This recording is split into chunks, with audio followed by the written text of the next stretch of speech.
വഴക്ക് കൂടാൻ ഒരുപാട് കാരണങ്ങൾ കിട്ടും.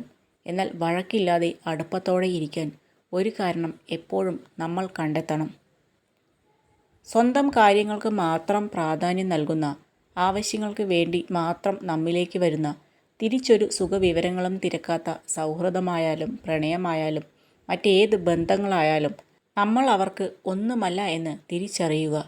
നമ്മളെ സ്നേഹിക്കുന്ന ഒരാളെന്നാൽ നമ്മളെ ശ്രദ്ധിക്കുന്ന ഒരാൾ എന്നു കൂടിയാണ്. ഇന്ന് നിന്നെ അവഗണിച്ചവർ, ഇന്ന് നിന്നെ പരിഹസിച്ചവർ, ഇന്ന് നിന്നെ ഒഴിവാക്കിയവർ ഒരിക്കൽ നിന്നെ തേടി വരും. അപ്പോൾ അവരെ ചിരിച്ചുകൊണ്ട് ഒഴിവാക്കണം. കാരണം അത് നിന്റെ വിജയമാണ്. ഒരു വ്യക്തിയുടെ ഏറ്റവും വലിയ പിഴവ് തനിക്ക് പിഴവ് സംഭവിക്കുമോ എന്ന ഭയമാണ്. വിജയകരമായ ജീവിതത്തേക്കാൾ സംതൃപ്തമായ ജീവിതമാണ് നല്ലത്. കാരണം മറ്റുള്ളവരാണ് നമ്മുടെ വിജയം അളക്കുന്നത്. എന്നാൽ നമ്മുടെ സ്വന്തം മനസ്സാണ് നമ്മുടെ സംതൃപ്തി അളക്കുന്നത്. കടം കൊടുക്കാൻ കരുതി വയ്ക്കേണ്ടതല്ല സ്നേഹം. കളങ്കമില്ലാത്ത മനസ്സുകൾക്ക് ഇടം കൊടുക്കേണ്ടതാണ് സ്നേഹം. സ്നേഹിക്കാൻ ഒരു കുടുംബവും കുറച്ച് നല്ല കൂട്ടുകാരും തലചായ്ക്കാൻ ഒരു വീടും ഉണ്ടെങ്കിൽ അതും സമ്പന്നതയാണ്. നിങ്ങൾ ഒരിക്കലും സ്വയം തോറ്റു കൊടുക്കാതിരിക്കുക. പിന്നെ നിങ്ങളെ തോൽപ്പിക്കാൻ ആർക്കുമാകില്ല. ഒരു വ്യക്തിയുടെ അറിവില്ലായ്മയുടെ തുടക്കമാണ് എനിക്കെല്ലാം അറിയാമെന്ന ഭാവം.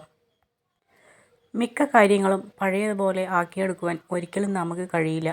ജീവിതവും സമയവും മുന്നോട്ടല്ലാതെ ഒരിക്കലും പിറകിലോട്ട് വരുന്നില്ല.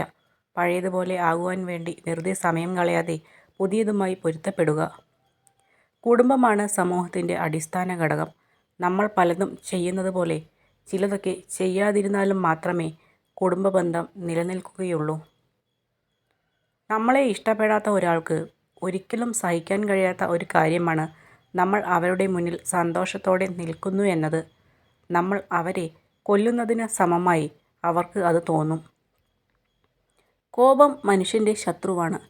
നിന്നെ സ്നേഹിക്കുന്നവരെ പോലും അത് നിന്നിൽ നിന്ന് അകറ്റും. എന്നാൽ ക്ഷമ ജീവിതത്തിലെ നല്ല ശീലങ്ങളിൽ ഒന്നാണ്. അത് മനുഷ്യന് ഒരു അലങ്കാരമാണ്. ശത്രുവിനെ പോലും തൻ്റെ സ്നേഹിതനാക്കാൻ ക്ഷമയുള്ളവന് കഴിയും. ചിരിച്ചു നടക്കുന്ന പലരുടെയും ജീവിതം നമ്മൾ വിചാരിക്കുന്ന പോലെ സന്തോഷം ഉള്ളതായിരിക്കില്ല. ആ ചിരിക്ക് പിന്നിൽ ആരോടും പറയാൻ പറ്റാത്ത ഒരുപാട് സങ്കടങ്ങളുണ്ടാകും. വിശ്വാസം തന്നെയാണ് ബന്ധങ്ങളുടെ ആത്മാവ്. അത് നഷ്ടപ്പെടുത്തിയവർ പിന്നീട് എത്ര അടുപ്പം കാണിച്ചാലും നമ്മുടെ ഉള്ളിൽ എപ്പോഴും ഒരു അകലം ബാക്കിയുണ്ടാകും. പരാജയങ്ങൾ സംഭവിക്കുമ്പോഴാണ് വിജയിക്കാനുള്ള യോഗ്യത നേടുന്നത്. നിങ്ങൾ മറ്റുള്ളവരോട് മത്സരിക്കുന്നതിനു പകരം നിങ്ങളോട് തന്നെയാണ് മത്സരിക്കേണ്ടത്.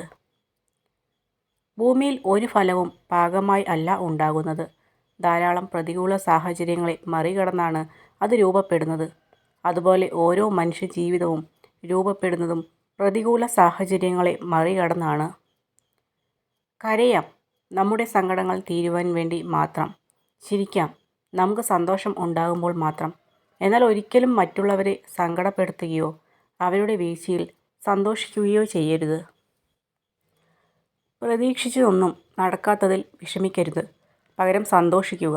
നിങ്ങൾ ആഗ്രഹിച്ചതിനേക്കാൾ മികച്ചത് ദൈവം നിങ്ങൾക്കായി കാത്തു വച്ചിട്ടുണ്ട്. ലോകത്തിലെ ഏറ്റവും വലിയ അത്ഭുതം നമ്മുടെ ജീവിതമാണ്. കാത്തിരിക്കുന്നത് എന്താണെന്ന് അറിയാതെയാണ് നമ്മൾ ഓരോ ദിവസവും തള്ളി നീക്കുന്നത്. നമ്മൾ മാറുമ്പോൾ നമ്മളോടൊപ്പം മാറുകയും നമ്മൾ തലയാട്ടുമ്പോൾ നമ്മളോടൊപ്പം തലയാട്ടുകയും ചെയ്യുന്ന ഒരു സുഹൃത്തിനെ നമുക്ക് ആവശ്യമില്ല. നമ്മുടെ നിഴൽ സുഹൃത്തിനേക്കാൾ നന്നായി അത് ചെയ്യും. ജീവിതം വളരെ ചെറുതാണ്. നിങ്ങളുടെ മനസ്സിൻ്റെ മുറിവുകൾക്കുള്ള മരുന്ന് സ്നേഹവും ക്ഷമയുമാണ്. ആ മരുന്ന് നൽകാൻ കഴിയുന്ന വൈദ്യൻ നിങ്ങൾ മാത്രമാണ്. നമ്മുടെ ജീവിതം വെള്ളത്തെപ്പോലെ ആകണം. സാഹചര്യം മാറുന്നതിനനുസരിച്ച് ജീവിതത്തിൽ മാറ്റം വരുത്താൻ പരിശീലിക്കണം. എങ്കിൽ ഒഴുകാനുള്ള വഴി നമ്മൾ തന്നെ കണ്ടെത്തും. ഇപ്പോൾ നമ്മൾ അഭിമുഖീകരിക്കുന്നത് എന്തുമാവട്ടെ, ഒരു ദിവസം അതും കടന്നു പോകും. ക്ഷമയോടെ കാത്തിരുന്നാൽ തീർച്ചയായും ഒരു ദിവസം മനസ്സും ശരീരവും സമാധാനത്തിൽ എത്തിച്ചേരും.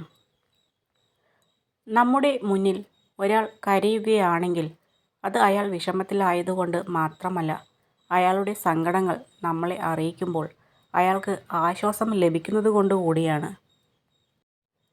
മറ്റാരും ചെയ്തില്ലെങ്കിലും സ്വയം സ്നേഹിക്കുകയും പ്രോത്സാഹിപ്പിക്കുകയും സ്വന്തം നേട്ടങ്ങളിൽ സ്വയം അനുമോദിക്കുകയും ചെയ്താൽ മുന്നോട്ടു പോകാനുള്ള ഊർജം നമുക്ക് ലഭിക്കും.